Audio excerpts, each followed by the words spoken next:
ইতিমধ্যে আপনারা খেয়াল করেছেন কি না, আওয়ামী লীগের যে ব্যানার ফেস্টুনগুলো ছিল সেগুলো কিন্তু যারা ছাত্র সমাজ এবং বিএনপির নেতা কর্মীরাও কিন্তু এই আজকে আন্দোলনে কিন্তু তারা কিন্তু উপস্থিত হয়েছেন। ইতিমধ্যে সাড়ার যে ফেস্টুনগুলো ছিল আওয়ামী লীগের সেগুলো কিন্তু তারা ভেঙে কিন্তু রাস্তায় কিন্তু আগুন জ্বালিয়ে দিয়েছে।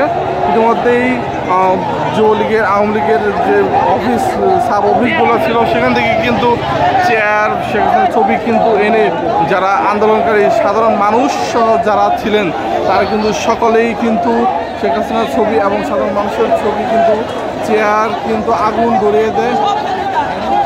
বন্ধ করো, বন্ধ করে দেখ, বন্ধ করো, বন্ধ করে দেখ, বন্ধ করো, বন্ধ করো, বন্ধ করো।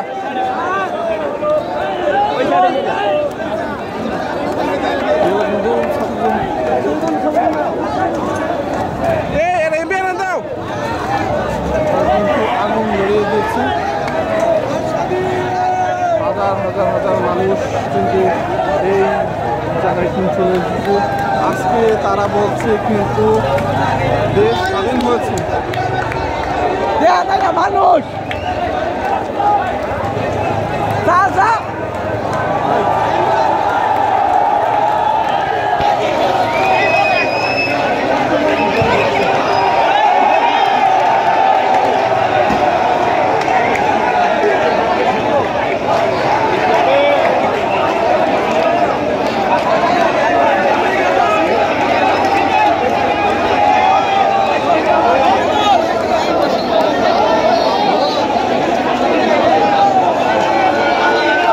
ইতিমধ্যে কিন্তু স্ট্যান্ডে কিন্তু ফুটবল কিন্তু লাফালাফি শুরু হয়ে গেছে। ফুটবল কিন্তু তারা